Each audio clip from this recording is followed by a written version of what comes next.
کہ وہاں فرمایا گیا تھا کہ تین جو سب سے بڑے بڑے گناہ ہیں، والذین لا یدعون مع اللہ الہا آخر، وہ لوگ کہ جو اللہ کے ساتھ کسی اور الہ کو پکارتے نہیں ہیں، کسی اور سے دعا نہیں کرتے، ولا یقتلون النفس التی حرم اللہ الا بالحق، نہیں انسانی جان کو قتل کرتے ہیں جسے کہ اللہ نے محترم قرار دیا ہے مگر حق کے ساتھ، یعنی کوئی قانون کی دفعہ ان کے اوپر لاگو ہو جائے تو بات دوسری ہے، قتل عمد کے قصاص میں قتل ہوگا، یا یہ کہ زنا اگر شادی شدہ مرد یا عورت کرتے ہیں تو ان کی سزا جو ہے وہ رجم ہے، جو قتل کی ایک بہت ہی شدید شکل ہے، یا مرتد کی سزا قتل ہے، اور یا پھر یہ ہے کہ کافر کو قتل کیا جا سکتا ہے جو حربی ہو، جس کے ساتھ جو جنگ ہے وہ ڈکلیئرڈ ہو۔ ان چار صورتوں کے علاوہ کسی انسان کو کسی حالت میں کسی جذبے کے تحت قتل کرنا جائز نہیں ہے، حرام ہے، حرام مطلق ہے۔ یہ ہمارے ہاں جو وہ عزت کے نام پر آنر کلنگز جو ہو رہی ہوتی ہیں، یہ سب کے سب جو ہے جرم ہے اسلام کی نگاہ میں، کسی کو یہ حق حاصل نہیں ہے کہ اس طرح سے اپنے ہاتھ میں قانون کو لے لیں۔ لیکن اس کے بعد فرمایا تھا کہ جو لوگ یہ کام کرتے ہیں تو پھر یہ ہے کہ یلقا اساما، وہ اس کی پاداش بھگت کر رہیں گے،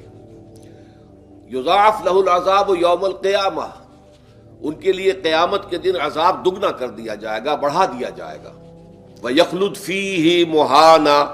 اور وہ رہیں گے اس میں ہمیشہ ہمیش نہایت ذلت کے ساتھ، رسوا ہو کر، إِلَّا مَن تَابَ وَآمَنَ وَعَمِلَ عَمَلًا صَالِحًا، اس میں استثناء ہے کہ جو توبہ کرے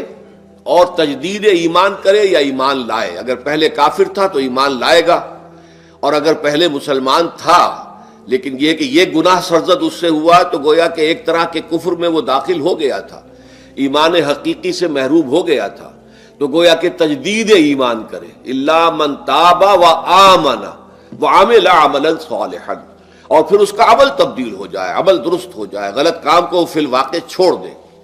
فَأُولَٰئِكَ يُبَدِّلُ اللَّهُ سَيِّئَاتِهِمْ حَسَنَاتٍ، تو یہ وہ لوگ ہیں کہ اللہ تعالیٰ ان کی برائیوں کو بھلائیوں سے بدل دے گا۔ یہ بات جو ہے بہت بلند ہے، اس میں اللہ تعالیٰ کی طرف سے وعدہ جو ہو رہا ہے کہ فَأُولَٰئِكَ يُبَدِّلُ اللَّهُ سَيِّئَاتِهِمْ حَسَنَاتٍ وَكَانَ اللَّهُ غَفُورًا رَحِيمًا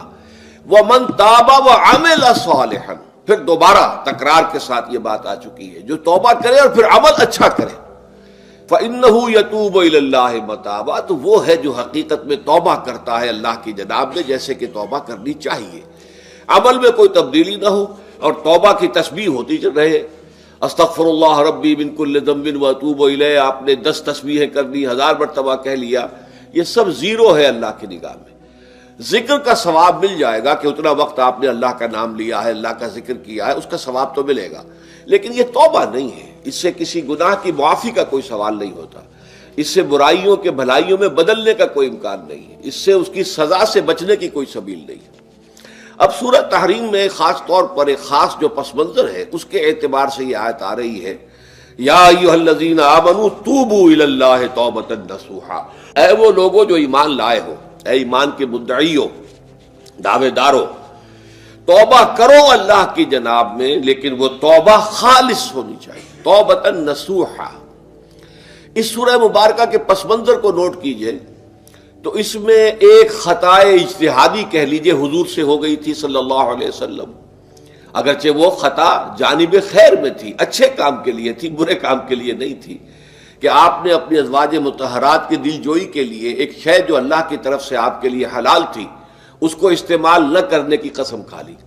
تو اس پر حضور کو روکا گیا، یا ایھا النبی لم تحرم ما احل اللہ لک تبتغی مرضات ازواجک،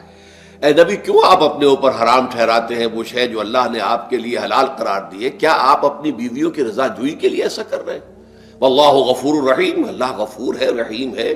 اللہ نے آپ کی اس خطا سے درگزر کیا ہے، لیکن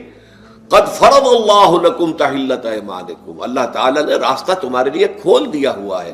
کہ ایسی قسموں کو کھولا جا سکتا ہے، جس کے لیے کہ سورہ مائدہ کے اندر کفارہ دے دیا گیا، تو گویا کہ حضور کو یہاں حکم دیا جا رہا ہے کہ آپ اپنی اس قسم کا کفارہ دیجئے، قسم کا، اور یہ جو قسم ہے اس کو کھول دیجئے۔ نمبر 2 پہ پھر 2 ازواج مطہرات کا معاملہ آیا کہ حضور نے ایک راز کی بات کہی ایک زوجہ محترمہ سے، لیکن انہوں نے وہ راز جو ہے وہ دوسری زوجہ محترمہ کو پہنچا دیا جن میں زیادہ آپس میں قریبی تعلق تھا. تو گویا کہ یہ بھی ایک طرح سے خیانت ہو گئی، اس لیے کہ راز جو ہے وہ تو ایک امانت ہوتا ہے، اور خاص طور پر عائلی زندگی میں میاں بیوی کے درمیان کے جو معاملات ہوتے ہیں وہ تو بہت ہی رازداری پر مبنی ہوتے ہیں. اس لیے ان میں سے کوئی چیز جو ہے جس کو خاص طور پر کہا گیا ہو کہ یہ ایک راز کی بات ہے جو تم سے کہہ رہا ہوں، کسی اور سے کہنا نہیں ہے، تو اس میں جو غلطی ہوئی ہے وہ بھی ایک بڑی غلطی تھی حضرت عائشہ صدیقہ رضی اللہ تعالی عنہا ان کی. تو ان دونوں کے پس منظر میں پھر تیسری بات آئی کہ اہل ایمان اگر تم غافل ہو اپنے اہل و عیال کی طرف سے اس اعتبار سے کہ ان کا کردار کیسا بن رہا ہے، وہ اللہ کے بندے ہیں یا کوئی غلطیاں کر رہے ہیں، خطا کر رہے ہیں، تو دیکھو یہ تم ان کے ساتھ جو ہے وہ محبت نہیں کر رہے، عداوت کر رہے ہو. اس لیے کہ تمہاری اس نرمی، تمہاری اس شفقت اور ان محبت کے اندر اس درجے بڑھ جانا کہ اس میں اللہ تعالیٰ کے جو حرام کردہ امور ہیں ان میں بھی تم ملوث ہو جاؤ، تو یہ گویا کہ در حقیقت تم اپنے آپ سے بھی دشمنی کر رہے ہو اور ان سے بھی دشمنی کر رہے ہو. اپنے آپ سے دشمنی کر رہے ہو کہ تمہاری عاقبت خراب ہوگی، ان سے دشمنی کر رہے ہو کہ ان کی اگر تربیت غلط ہو جائے گی تو گویا کہ وہ جہنم کا نوالا بنیں گے. اب اس تین چیزوں کے پس منظر میں فرمایا جا رہا ہے یا ایھا الذین آمنوا توبوا الی اللہ توبۃ نصوحا، اے ایمان والو، اے ایمان کے دعوے دارو، اللہ کے جناب میں توبہ کرو، لیکن توبہ خالص نصوحا. پہلی بات تو یہ جانیے، میں نے بھی یقیناً پہلے بھی عرض کیا ہوگا لیکن دہرانے میں کوئی حرج نہیں ہے، عربی زبان میں یہ دو الفاظ بہت قریب ہیں، آبا یعوب اوبن اور تابا یتوب توبن یا توبتن. آبا یعوب اوبن بھی ہوتا ہے واپس لوٹنا، لیکن یہ ہے کسی یعنی مادی چیز کی طرف سے واپس لوٹنا. ایک ہے تابا یتوب توبن یا توبتن، وہ کسی فعل سے، معنوی چیز سے پلٹ آنا، لوٹ آنا. چنانچہ ایک بڑی پیاری جو دعا حضور صلی اللہ علیہ وسلم مانگا کرتے تھے، آپ کی مسنون دعاؤں میں سے ہے، جب آپ سفر پر گئے واپس گھر آئے تو گھر میں داخل ہوتے ہوئے آئبونا تائبونا لربنا حامدون، ہم پلٹ کر آ گئے ہیں سفر سے، وطن سے میں پہنچ گئے ہیں، گھر میں داخل ہو رہے ہیں، اور ہم اس حال میں بھی اپنے رب کی جناب میں توبہ بھی کر رہے ہیں، رجوع کر رہے ہیں اللہ کی جناب میں، اور اپنے رب کی حمد کرتے ہوئے داخل ہو رہے ہیں. آئبونا تائبونا لربنا حامدون. اسی طرح آپ بازار جائیں، اس کے بعد اپنے گھر میں داخل ہو تو یہ دعا پڑھیں، تو یہ گویا یہ بہت ہی ایک یوں سمجھیے مبارک، بہت سی اس کے اندر برکات ہوں گی. تو اس میں بھی لفظ آبا یعوب اوبن، تابا یتوب توبن، یہ دونوں کے بہت قریب آ گئے، آئبونا تائبونا لربنا حامدون. توبو الی اللہ، اب الہ کو نوٹ کیجئے، یہ توبہ کا لفظ بھی بہت سے ایسے الفاظ میں سے عربی زبان کے، جیسا کہ اس سے پہلے ہم دیکھ چکے ہیں کہ ایک لفظ ہے رغبہ، رغبہ رغبت جسے اردو میں ہم بولتے ہیں. رغبہ الہ ہوگا تو کسی شے کی طرف رجحان ہونا، اس کی طلب پیدا ہو جانا، اس کی خواہش پیدا ہو جانا.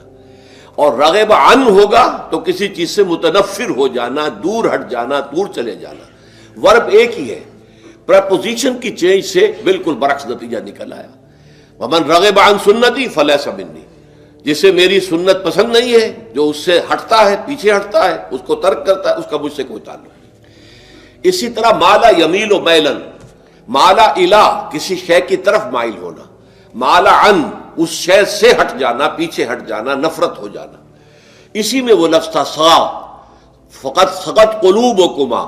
تمہارے دل جو ہے وہ تو مائل ہو ہی گئے ہیں. سغا بھی الہ ہوگا تو اس کے معنی کسی شے کی طرف مائل ہو جانا، عن ہوگا تو کسی شے سے متنفر ہو جانا.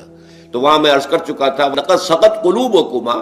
تو اے نبی کی دونوں بیویوں تمہارے دل تو یقیناً اللہ کی طرف مائل ہو چکے ہیں، توبہ کی طرف مائل ہو چکے ہیں، لیکن زبان سے یہ کہتے ہوئے کہ حضور معاف کر دیجئے غلطی ہو گئی، یہ اس میں ذرا حجاب آ رہا ہے. ظاہر بات ہے شوہر اور بیوی کے درمیان جس طرح کا تعلق ہوتا ہے تو اس میں یہ کہ بسا اوقات اپنی غلطی کو واضح الفاظ میں تسلیم کرنے میں کچھ ہچکچاہٹ سی ہوتی ہے. تو وہ ایک کیفیت تھی کہ تمہارا دل تو مائل ہو چکا ہے، لیکن یہ کہ تم ذرا زبان سے بھی کہو، اقرار کرو. اسی طریقے سے یہ لفظ توبہ ہے، توبہ الہ ہے، کسی کی جناب میں توبہ کرنا. جب اللہ تعالیٰ کی طرف توبہ کا لفظ آئے گا تو توبو الی اللہ توبۃ نصوحا، اللہ کی جناب میں توبہ کرو. اور جب اللہ تعالیٰ توبہ کرتا ہے، یہ لفظ جو ہے دو طرف استعمال ہوتا ہے، تواب بندہ بھی ہے، تواب اللہ بھی ہے. اللہ تواب ہے، بہت توبہ کا قبول کرنے والا بندہ تواب ہے، بہت زیادہ توبہ کرنے والا۔ وہ حدیث میں آپ کو سنا چکا ہوں، کل بنی آدم خطاؤون وخیر الخطائین التوابون، تمام بنی آدم نہایت خطا کار ہیں، گناہ گار ہیں، غلطیاں ہوتی ہیں، خطائیں ہوتی ہیں، لیکن ان خطا کاروں میں بہتر لوگ وہ ہیں جو بہت توبہ کرنے والے، رجوع کرتے، پلٹتے ہیں، ان میں پشیمانی پیدا ہو جاتی ہے اور وہ اللہ تعالیٰ کی جناب میں رجوع کرتے ہیں، تو وہ تواب ہیں، بہت زیادہ توبہ کرنے والے۔ لیکن اللہ کی جناب میں توبہ جب بندہ کرتا ہے تو وہ الہ آئے گا، تابہ الہ، اس نے توبہ کی اللہ کی جناب میں۔ اللہ توبہ کرتا ہے یعنی اللہ تعالیٰ جو ہے اپنی نظر شفقت اور نظر رحمت جو پھیرنی تھی اس نے کہ ایک بندے نے گناہ کیا ہے، میرے حکم کی جو ہے خلاف ورزی کی ہے، معصیت کا ارتکاب کیا ہے، تو اللہ تعالیٰ اپنی رحمت اور شفقت کی نگاہ اس سے ہٹا لیتا ہے۔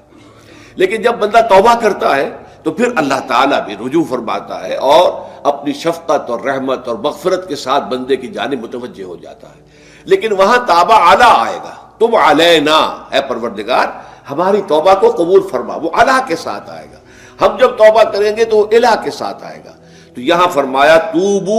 الی اللہ، اللہ کی جناب میں توبہ کرو، پلٹو، رجوع کرو، اور توبۃ نصوحا، خالص توبہ۔ اس کی جو وضاحت تھوڑی سی میں ابھی کر چکا ہوں کہ خالص توبہ سے مراد کیا ہے۔ یہ نہیں کہ بس توبہ کی ورد ہو رہا ہے اور توبہ جو ہے وہ اس کے کلمات زبان سے ادا کیے جا رہے ہیں۔ بعض لوگ ہیں وہ جو آیت کریمہ ہے اس کا 1.25 لاکھ کا ہو رہا ہے، ورد ہو رہا ہے، کتنا ہو رہا ہے، اس کی تسبیح پڑھ رہے، اس سے کچھ نہیں ہوتا جب تک کہ دل کے اندر گناہ سے نفرت پیدا نہ ہو جائے، حقیقی پشیمانی نہ ہو کہ یہ مجھ سے بہت غلط حرکت سرزد ہوتی رہی ہے، پختہ ارادہ نہ ہو کہ آئندہ یہ کام نہیں کروں گا یا کروں گی، اور یہ کہ